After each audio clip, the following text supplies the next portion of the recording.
don't play. Did you figure that out? Let's try it another way.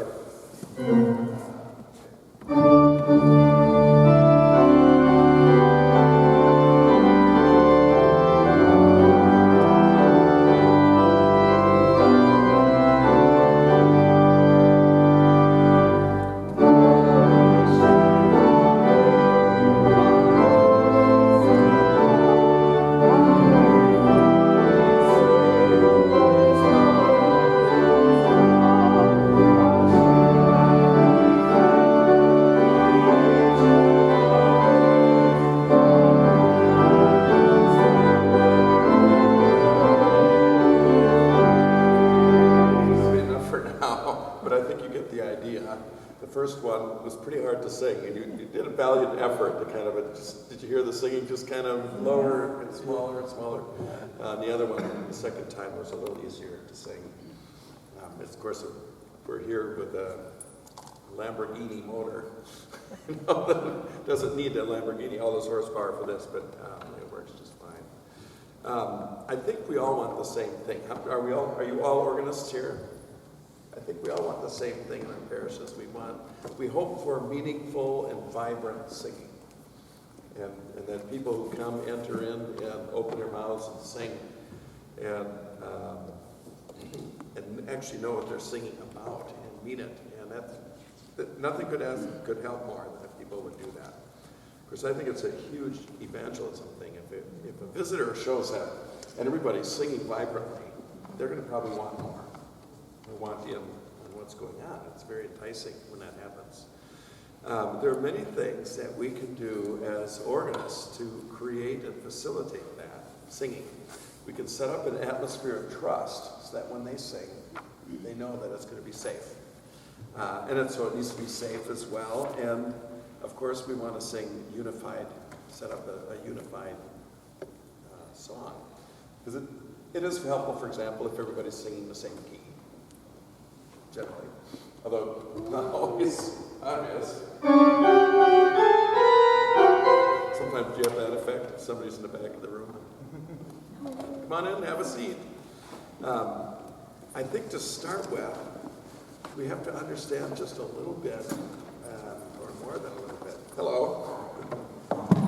Put ourselves in their shoes, so to speak. What is it like for people who come and to ask them to sing? Because nowadays it's very seldom. People don't sing in public anymore, generally, outside of a few very rare circumstances. But so, we used to hear stories when I was growing up of people sitting around their living room singing all the time. And I don't know that happens anymore. Or just socially. People don't just break into song. I think if we did, people might kind of wonder, this guy okay? But even at ball games, we hire people to sing for us. And you'll see somebody maybe standing like this and mumbling the words. But don't you love, baseball games are just like liturgies. There's a prelude, and then there's a hymn, an entrance hymn. There's a hymn of the day after the sermon, after the seventh inning. And anyway, people generally don't sing anymore, and to do so in public is a very intimate thing. In fact, I think people would probably rather run in public naked than sing a solo, than sing in public, because the voice it's a very intimate part of who we are. We can't really change it. We can learn to use it better, certainly. And we can improve it because it is muscle, you can improve muscle. But in general, your voice is what you've got, if you've got one. And so to expose that in public is a remarkable, I think, tremendous thing. So what we want to avoid as organists is setting up that accidental solo. When somebody comes in a little early and nobody else is there with them, and they never sing in public. And I think there are ways that we accidentally do that as organists and create that sense of fear. So, by the way, I don't have a handout, but there's a big, huge handout in this book, Let the People Sing. And you can look through it and get the information. It's from Concordia Publishing. I think I told them I was going to be speaking from it. So most of what I'm saying is in this book, if you want to do more about it. It's 20 years old, so the hymns are old and all that. But material still fits. So we want to get away from what I call the DFA sermon in the book. Doubt. Are we supposed to sing now? Which leads to fear. I'd rather run in public naked than sing a solo, which leads to abstinence. Let the extroverts do the singing. So I think the biggest gift we can give a congregation is that sense of trust and security in the room, that when they open their mouths, take a breath, and sing, they're going to have company and not be doing a solo on their own. There's one song that people sing totally, absolutely without fear. Can you guess? Happy birthday. Oh. I just love it when you're at a restaurant and you hear a little group singing happy birthday. Nobody's in their key. They're singing several different keys, and it's, from a critical standpoint, dreadful singing, but it's from the heart, and nobody cares if there's an accompanist, a choir director, or a paid soloist. They just sing it. And imagine going through the birthday without hearing that once, at least. So that's the kind of atmosphere I like to set up in my worship when I'm responsible for liturgies, is to have that sense of absence of fear and judgment, that people can just open their mouths and sing, and nobody's going to go, ew, you should just mouth the words. How many of you have heard stories of people that say, oh, I don't sing, my second grade teacher told me I should? Have you heard that? Isn't that shocking? Oh. It just makes me, it really tests the faith. But some of the ways that we discourage this sense of trust are what I demonstrated the first time through. And there are a couple of things that we can focus on or increase our awareness of to be more trustworthy and set up that lack of fear. So the first one and most important one is setting up the talk to us, or the heartbeat, that reliable pulse that never wavers. Once the singing begins, it just does not change. And what that creates is a reliable downbeat. Every time that downbeat is supposed to be there, it is. And so let's look at hymn number 1. And as you might have guessed, we're going to go through all 800 hymns. I like to use this hymn for this illustration because it can be interpreted so many different ways. So deciding, it could either be the quarter note, so it would be holy, holy, holy, or it could be the half note, holy, holy, holy. I haven't changed the tempo, the speed. It's just what I'm feeling. It could be whole note, holy, holy, holy, holy. Well, which one is correct? Your answer to that, whatever you decide. Because you know what? Every context is so different. A big room like this, if this were filled with people, a good quarter note pulse would hold things together pretty well, although they could do more. But that would work fine. A small, intimate, dry room probably needs a bigger note value for the tactus, just to make that work and have a sense of feel. But whatever it is, you decide and you stick with it. So, and how you play it would bring that out. So a whole note, a half note, or let me start with a quarter note.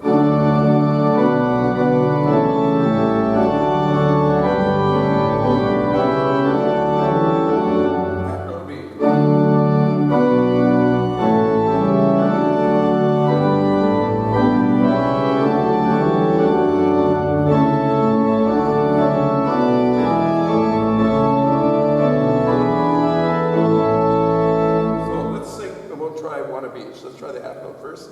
2, 3, and.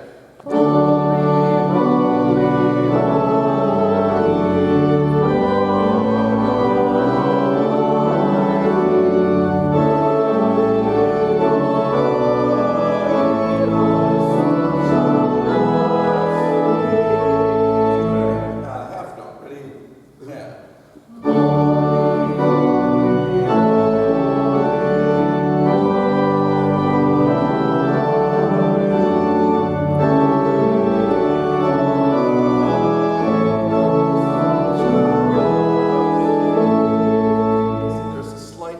To how you feel it.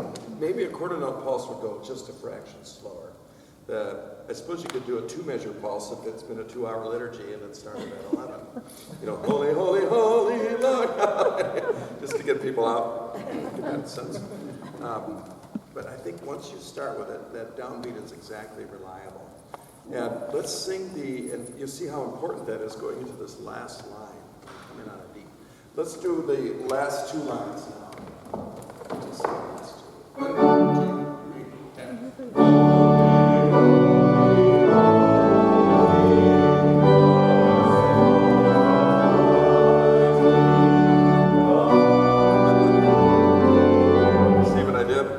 On purpose, you just stretch that a little bit, and people feel like they were about to sit down, and someone yanks the chair out from behind them, and you go, ah! And that person usually will stop singing for the rest of the hymn, and maybe for life, maybe that's extreme. So don't do that to anybody. Don't be that person. So you've got to just be there right away, right when it lands when it's supposed to. So. I think also, look at 413. It's not always obvious.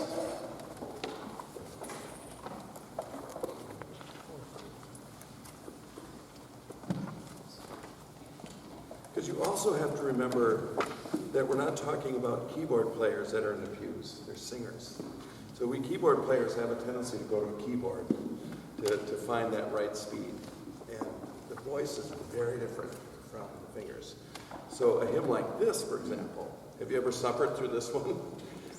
We go, dear Lord and Father of mankind, give me breath to finish this praise.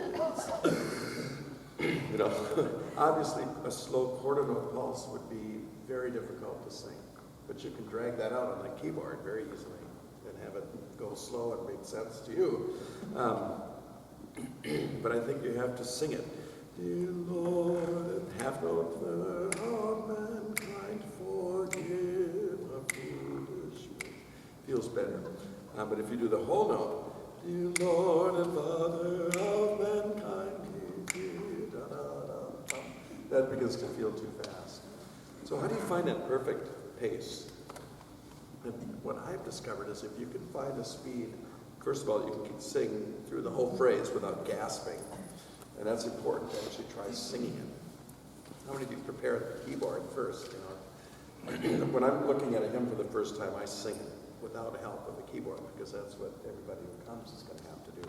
And see where are the spots I stumble, is the speed, all of that. You find out the kind of speed you need. But a good tempo, you could feel 2 different tacti, and both of them feel okay. So that the quarter note doesn't feel rushed. Lord and Father of mankind, or this doesn't feel rushed, and this doesn't feel draggy.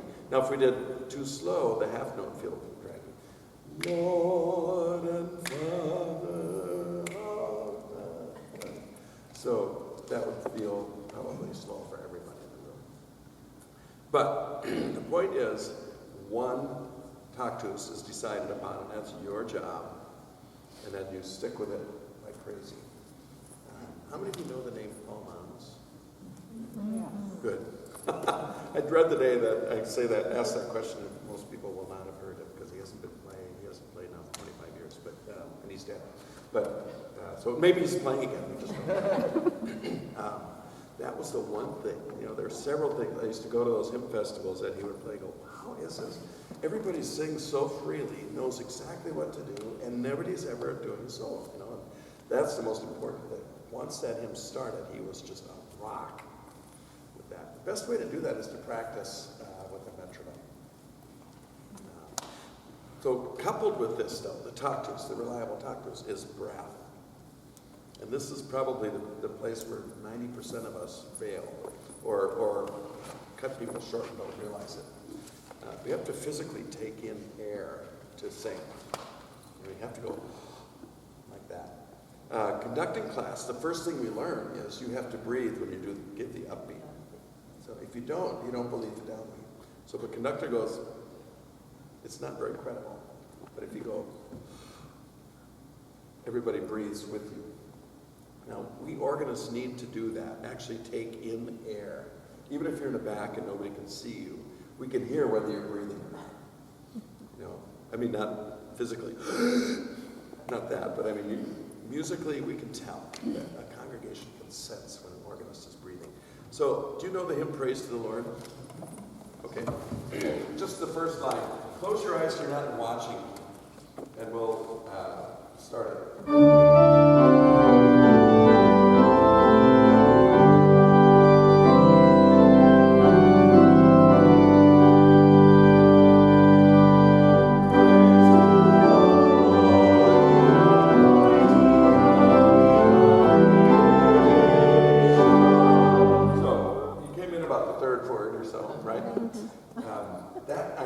That is how most organists do that.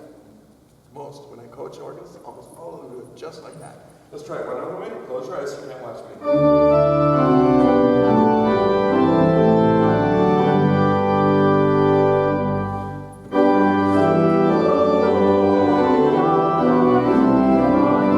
Does that seem clearer? So the difference is really subtle, but it's once you've established that pace, the tactus, it's 2 beats within that time. 1, 2, and you can think of it as lift, breathe, sing. And we usually cut one of those off. We usually do lift, sing. And so guess what gets left out? The breath. So people, when they can't see you, need to know, first of all, that you notice that you're lifting. So that is lift, breathe, sing. Or think of it as 3, 4, 1. You've got to be all the way off the keyboard. It sounds like a huge amount of space when you're sitting at the keyboard practicing by yourself. But if you're out in the pews, that's what's really needed. And the organists that do that, it's always obvious when they sing. Everybody lands in that downbeat right together with tone because they breathe ahead of time. Now you're talking about when you go into the second verse also. Yeah, that's another issue. Let's stay with this one for now. Actually, it's not a different issue, but it can be. But anyway, so what tends to happen is this.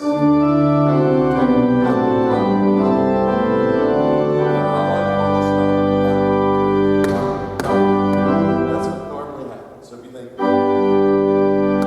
lift, breathe, up, it's a lot more space. Can you feel that? Okay, so can you do this?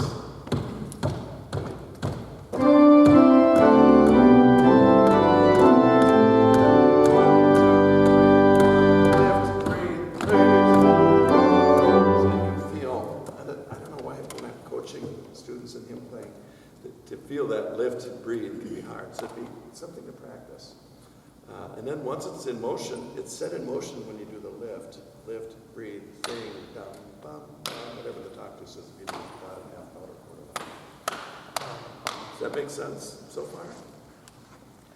Yeah? If you have a conductor that's conducting along with you, you just watch the conductor, right? Ooh, yeah. Well, yes, but then you still have to anticipate. Right. And do the same amount of lifting, yeah. But if you and the conductor are off, people won't have a chance to breathe. You know, if you don't lift off for this one too. Yeah. I want to ask your opinion tonight. I was organist at the cathedral and had a member of the London Opera was my alto. I never heard this from an organist, but she said it would just give me great pleasure if you would hold the bass note on introductions and between verses, so that there's not dead air when people, so that if somebody does come in, there is something supporting it. I've been doing that for years for her. I took that to heart, and it seemed to cover a multitude of sins. I just wonder what your take is on that. Oh, you know, I'm Lutheran, so I say, bring the sin out and let's expose it. No,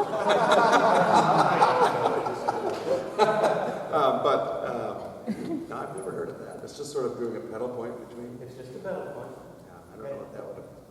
I use it every Sunday, and it seems to work, but I wanted to ask you. But what do you do with the hands? You still have to lift release them. it. It's the same release that you use, but there is a tone sustained so that they're not. If somebody comes in early. It wouldn't change much to me. It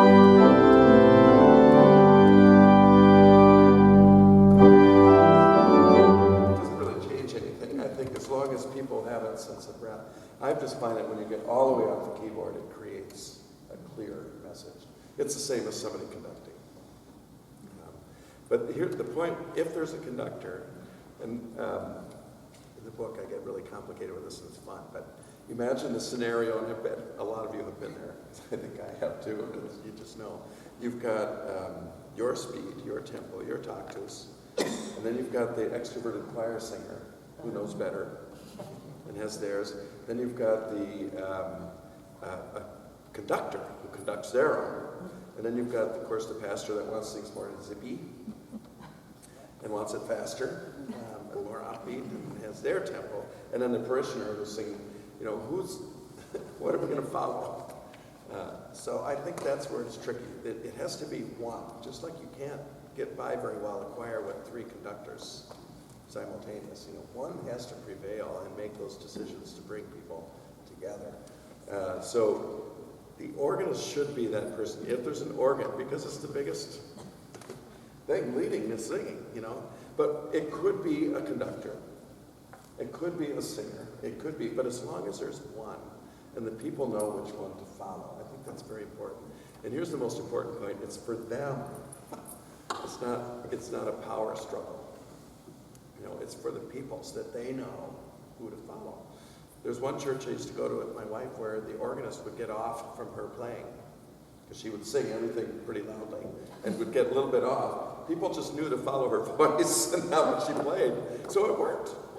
But as long as there's one source of unifying the singing. So that's what a conductor, and that it can be tricky. If a Roman Catholic church has a cantor and a microphone, it's really that person. So you've got to work that out and just agree. And I've had some really wounded choir directors who are conducting and say, please don't conduct. Looked at me like, why? Because people are following you. I can't handle that. But it's not about the power who's in charge. That's, I think, the mistake we make, especially with pastors, where we go in and say, I need control. I. And then the pastor responds, well, I. And you got an I fest. And the congregation is just in the middle, saying, we just want to sing. Could you all work this out? But anyway, one source for that.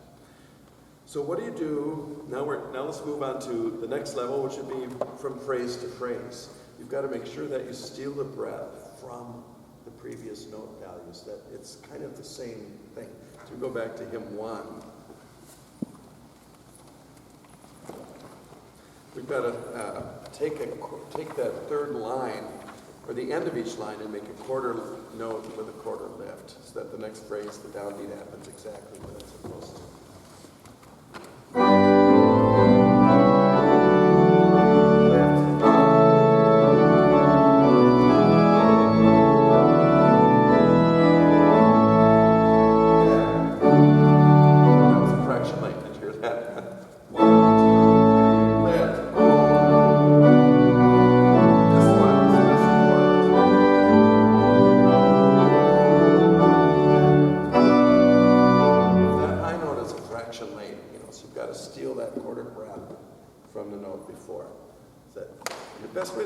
This is with a metronome, I hate to say it. Just listen to see, is that downbeat late? Make sure there's adequate breath. And if you are breathing yourself, you'll know whether it's enough or not. Does that make sense? And so you should probably sing when you're practicing, not during the service, because you need to be monitoring. But sing when you're practicing, that gives you an idea how far. But with the metronome, that's what creates a little push. So if you cut that breath short a little bit, people feel kicked in the rear. You've got to keep it, be there. You want to land there with. See, and I've quit using the word lead. Have you heard that for singing? For organists, the organ should lead the congregational singing. But what I don't like about that word is it implies pulling something ahead of them. We're ahead of them and we're going to make them charge the way. But rather, we all land on that downbeat right together. That's when it's best, I think. So it's a matter of being with them alongside and not being there right ahead of time all the time. We have altos that do that in the choir too. It's really irritating, because they can read music and nobody can. So they do every note a little early to help her sisters learn the notes. It's like, don't do that. Breathe and let's land right together. But once you establish that tactus, then all the downbeats are exactly where they're supposed to be, but there's also adequate time for breathing. And breathing is probably the one thing organists down there don't do enough of, is definitely that. So when you go, let's talk about from stanza to stanza now. You go from one stanza into the second stanza.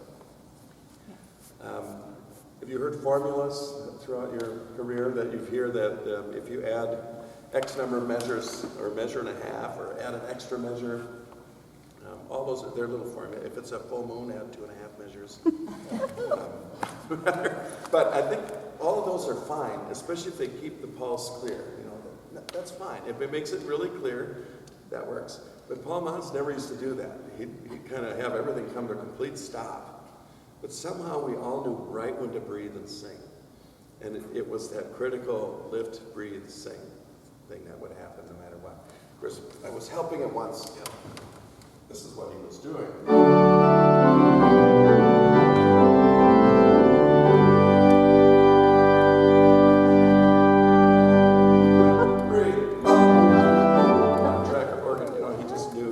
He held that last chord as long as he wanted, but he got everything set. Nobody breathed and sang. But it was that lift, breathe, sing for between. So I think the point is you could go either way. You could hold the last note as much as you want and let the dust settle from that and have the new stanza be a fresh start, or keep it metrical so that people, the point is it's clear and people know when to breathe and sing. And I think then you're free to do just about anything, either one of those. I asked him, what do you do between stanzas? And he says, I listen for the sound to go to the back of the room and come back, and then we go in. And it's like, that's not very helpful. That's like learning how to play gospel music. The professor said, just feel it. I need more. Anyway, I think the point, lift, breathe, sing, and then a new stanza is set into motion. So there could be some problems. Some challenging things to deal with, like 371.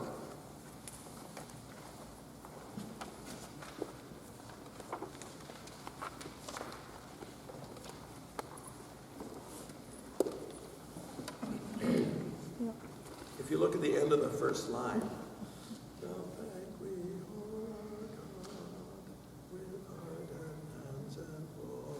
says, see, that goes right on. Some hymnals have tried to fix that by creating an extra half note in a measure. Are all of you? Or fermata. What's that? Fermata. Or fermata, yeah, that's like the. But can people do it this way? I think absolutely they can. It's a matter of getting off it pretty quickly, but also singing it to get an idea.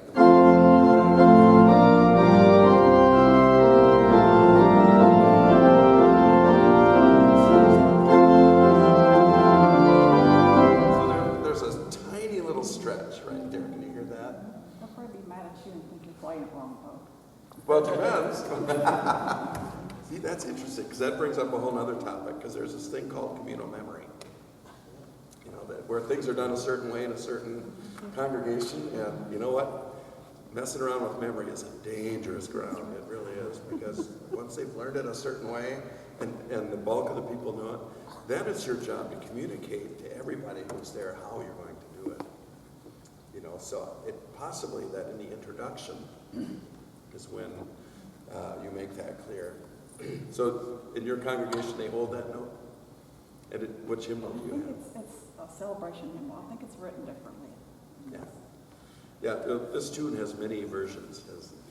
That just points out the whole, what happens to hymns. They get passed down from thing to thing. And the original is very different. Yes? Just asking a question. I'm not advocating anything you mentioned, but in the original tunes, there were fermatas not interpreted as longa, but just indicating the phrase. Right. We've done away with all of those indications. Right. So I think that may be part of what we're frustrated with here. Well, in the case of this hymn, the original hymn was, now thank the all of God, with hearts and hands and voices, who wonders thing. So there was non-metrical for one thing. You couldn't count to 4. You didn't have to worry about counting to 4 or 3, whatever. It was just non-metrical. So the last was a half note and went on. But what happened is, in the era of pietism, all of those German chorales were suspicious because there was so much dance to them. It was, a mighty fortress is our God, a sword and shield. So in the era of pietism, they ironed all those rhythms out. So those heathen would dance in church. And that's a Minnesota thing I just did. But so in turning them into 4/4, just regular meter, you bumped into spots like the end of this phrase, and what do we do with it? And so various editors have done different solutions to it. Some have changed that into a 6/4 measure. Voices, who wonders thing, or just the fermata itself. But a fermata in the Bach chorale era, when it went into 4/4, was more like you said, it's just an indicator of breath more than anything else. But of course, how many markings do we have? And then musicologists love to argue that stuff, and people earn doctorates for it. There were markings weren't in there because people knew. The musicians knew what to do. They knew when to do a breath and when to add a fermata, or a fermata could have meant fine, too. It just meant different things. But I doubt that the tactus ever stopped, and they might have had a very different sense of pace as well, speed. The chorales might have been done much slower than we do. Because a very live cathedral-esque space, you can't go too fast, especially with those rhythmic chorales. So that might have been a gathering spot. We don't know. None of us was there. The one thing we learn in grad school is every time we go, here's the answer to that dilemma, and the professors all go, oh, really? And where do you know this? It's like you learn how much you don't know, or more importantly, you learn how to find out some possibilities and how to do research and find the answers, and that's more the point with all of that. But I don't think a fermata means quite the literal thing we would today in a hymn, but it might be a way of putting it together. But what to do when it's a case of communal memory, such as hymn 102.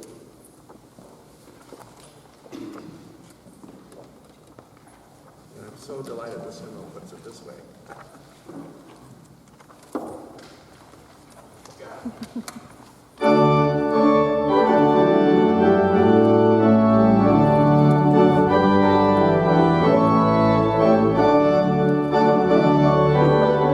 This one goes right on. So they would say that's wrong too, right? Yeah. So the point is, there are actually 2 issues involved. I want to do what the book says, what the music says, because I love to bless the help of the people that can read music. So that they know reliably I'm going to do it, it's there. But I have to make that really clear to everybody. So in the Lutheran hymnals, it moved to this form some time ago, but this note going right on. And so I just made that very clear that that's what we're going to do early on. And how do you do that? With space. Just lots of it.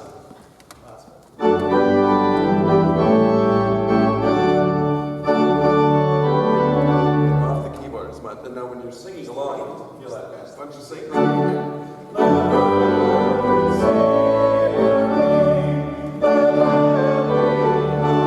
It just helps you take a breath instead of hanging on to that note. Now, what if we wanted to go the other way? Like that would be.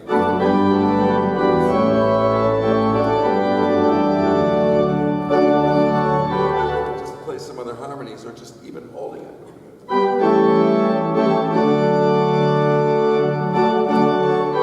That wasn't probably clear.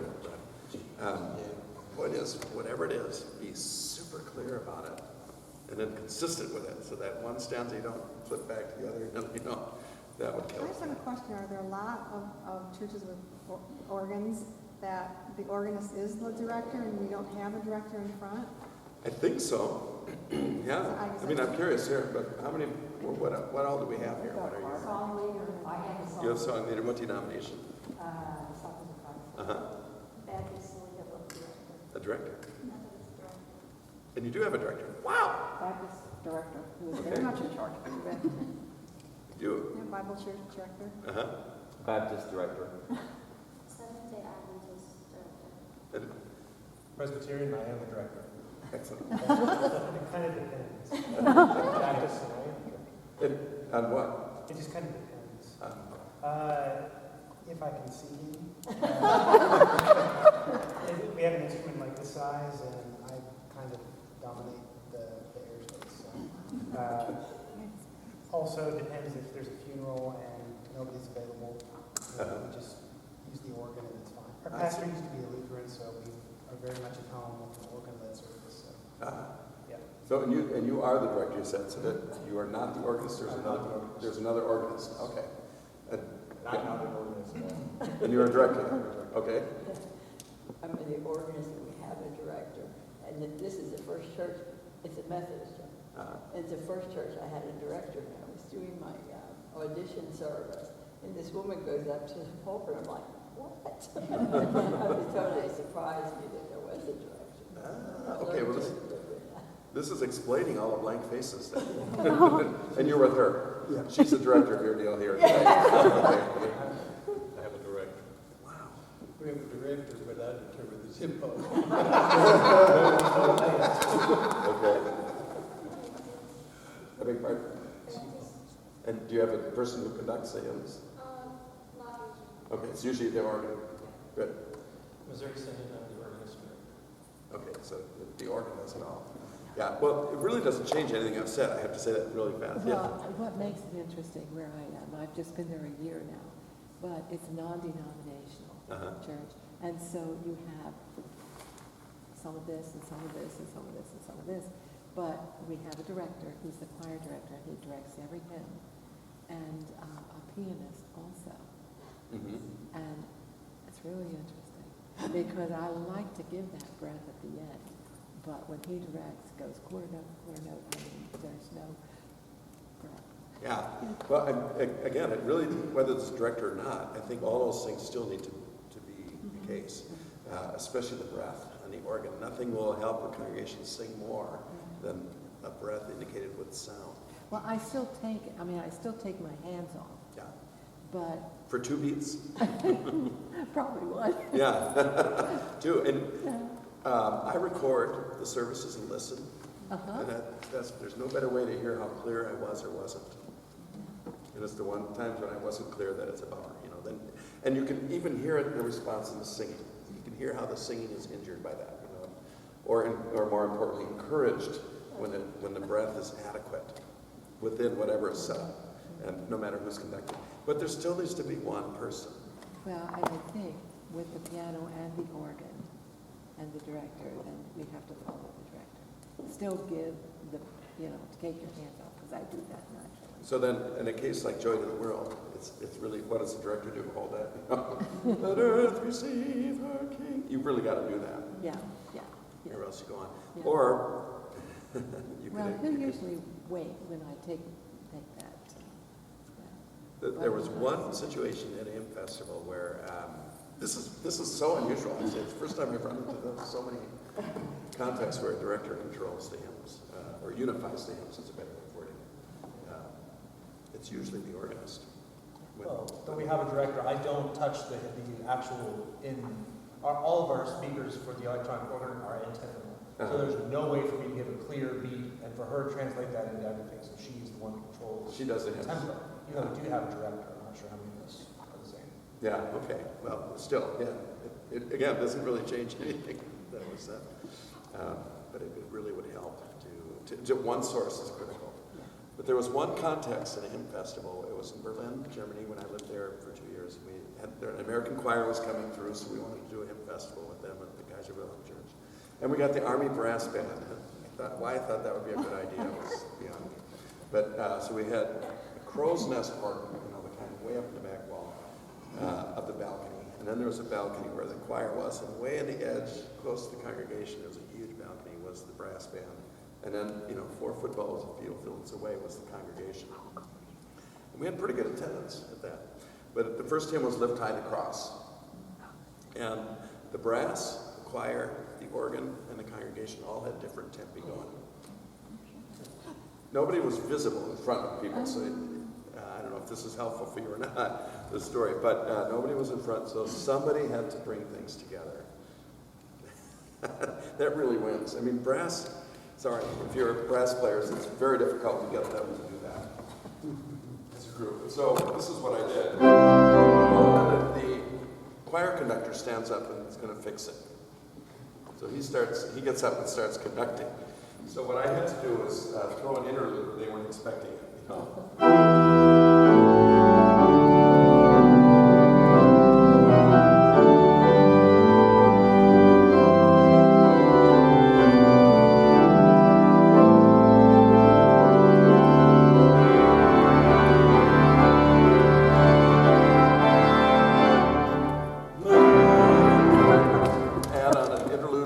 Expecting it, and he brought the choir in wrong, and so that communicated in an instant. Not you. And it communicated to the congregation organ, because we were going to follow.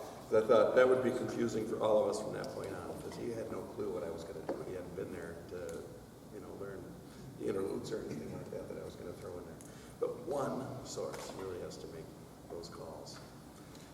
But I think I got sidetracked from the communal memory thing, where I said I like to do what the book says so that the people that sing, that can read music, help with the singing in the congregation, and they can trust that they're going to, what they see is what they should sing.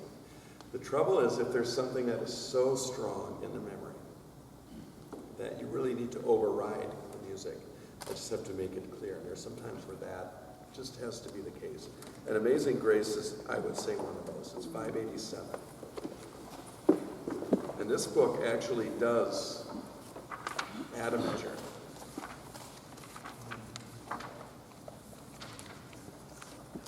It has saved a wretch like me. And you see, we hold on to that one note for two entire measures. A lot of hymnals have only one measure, just a dot and a half note, which is the way it appears in our book. So you should look at those things, just kind of be aware of them and say, what do we do with this spot? So this one has to, I think, be held. If any one hymn runs across any denominational or even cultural borderlines, this would be it. Mark Cedio and I were, as a friend of mine, we're doing Youngsburg clinics, and we were in Philadelphia, and we had some free time, so we were walking through Liberty Square, and we heard all these people singing Amazing Grace. They were carrying candles. What is that? And Mark goes, Jerry Garcia must have died. He was Grateful Dead. And actually, that's exactly what had happened. He had just died. And the Deadheads gathered in Liberty Park, and the only religious song they knew was Amazing Grace. And so they just kept singing stanza one over and over and over again. So even unchurched people know Amazing Grace. And probably people at the unchurched who were never part of a church still know Amazing Grace. So it's one of those hymns that crosses all. It's really a gift that way. But people tend to know it with the long note. That saved a wretch like me. So we've really got to make that clear to the congregation. So I'm going to do it this way.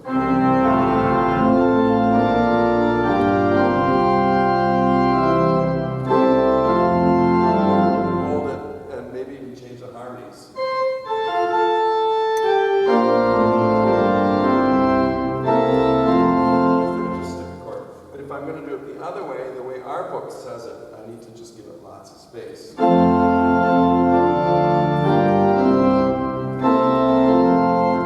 then stick with it. Even it stanzas 2, 3. I feel like you leave people dancing like that. I mean, they expect it. So they expect to hold it? And they just grasping then, don't know what to do. Talk about unexpected solos, they'd still be hanging on. Well, I've been in that context, and once in a while you can hear some people go on and some not. So that's almost a worse scenario. So then you just got to stick to it at that point. But this, I am saying that this is one I probably wouldn't fight that battle. I wouldn't put egg on people's face. But hanging on to, we already made the point. Singing it, when you feel what happens when the organ cuts out. Let's just sing that, save the rest. Yeah.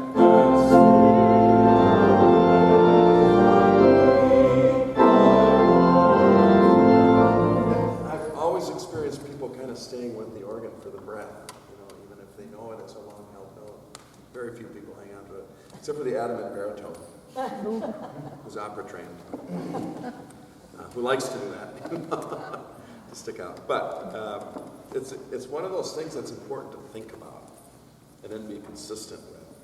And there are some times where the question needs to come up, is this worth the relearning? You know, is this change going to be one that's going to stick? And then I might stand up before the service. You know, when we got a new hymnal, I pointed out differences like that to the congregation at a Bible study or sometime ahead of time. Take a look at this. This note, people know it with a long-held thing, it goes right on now. And then do it with them a couple times, saying that sounds awkward now, but in time you'll get that. You'll feel it right. Or maybe now thank we all our God. Spots like that, you know, using this is probably a bad example. But there are lots of subtle things that can happen in a hymnal. Well, taught me that. When a new book comes out, first thing he did was go through and notice which things were subtly different. And made note of those, and then he went to every meeting he could to talk about some of those things and help the congregation learn. But sometimes there's a change in a book that you know is not going to stick. Like in the Lutheran Church in 1978, our hymnal had "Lo, how a rose is growing." Some of us went, really? God, and we tried and nobody, you know, you just hear it all the way through the room. People singing, ear blooming, just constant. And the next hymnal, they fixed it. And that's what Paul said. Paul Mons also said, he goes, yeah, I don't get all worked up when something isn't right in the book, because they'll fix it in the next one. You know, but so sometimes a change is not worth the fitting. So a point where a breath point would be an important one of those. You just want to make sure that what's in here is that's going to stick. You know, and I think Joy to the World, well, we have learned that one where we go right on. Now thank we all our God, we do with the lift right away. We keep the Doctus intact. Unintended. Yeah. Can I ask you a quick question? Yes. Concerning 550 in the hymnal, we're marching to Zion. Yeah. How would you handle a lift where you sing with that? Where it's usually you sing it in twos, and you've got to pick up. Let's look at it. That's great. I love examples like that. 550. 560? 50. 550. Sounds like we're playing bingo at 5. That's the biggest bummer about new hymnals is you don't know the numbers anymore. Yeah. I used to know my hotel rooms by the number. I'm in 205, now the silence, now the peace. So what's your question with this? Just how you would handle the lift where you sing, with it being feeling of two, and you've got to pick up. Yeah, so first of all, finding the right tempo for this one. If you're not familiar with it, first of all, I'm assuming this is a fairly well-known hymn in most parishes. It would not be in a Lutheran church, but for those here. It is in a lot of Baptist churches. Yes, so is there, yeah, and I'm aware of that. So would there be a 2? It probably wouldn't be 6, right? Right. It'd be in 2. 3, 4, 5, 6. You want to die, right? But 1. And you're imagining marching, right? Duh, because it says that. So, you're talking about the lifts themselves? Just at the end of the stanza, like when you go back. Oh, okay. Well, then, is there questions? I've heard fermatas done in this one. Have you ever done that? We're marching upward to Zion. Does the talk to stay going with that? Yes. So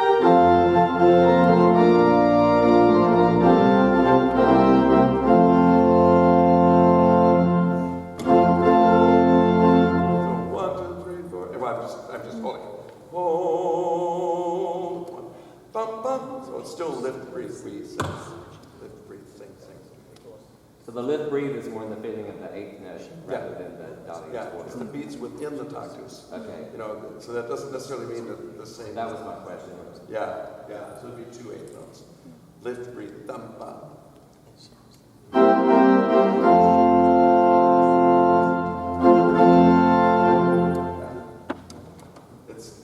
It's tricky when there's a pickup. That makes it a little more complicated, but I think it's still, you have to keep a sense of where you are in that measure when you're going to lift, breathe. It was 1, 2, 3, 4, lift, breathe, thumb. No, wait a second. 1, 2, 3, 1, 2, 3, 4. We have to lift on the floor. 1, 2, 3, lift, breathe. We're marching. That's right. And I think it's important to stop and figure that out. 1, 2, 3, lift, breathe. We're marching. Does that make sense? Yeah. If you fuss with this long enough, it does become more instinctful. But I think it's important to go through that, thinking about it, that you're off the keyboard enough. Because I imagine what happens with this one.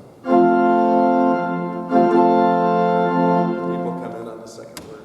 Do they sing that eighth note pickup? In your experience, how does that work? Usually. They do. Yeah, they just know when it is. It's not a problem.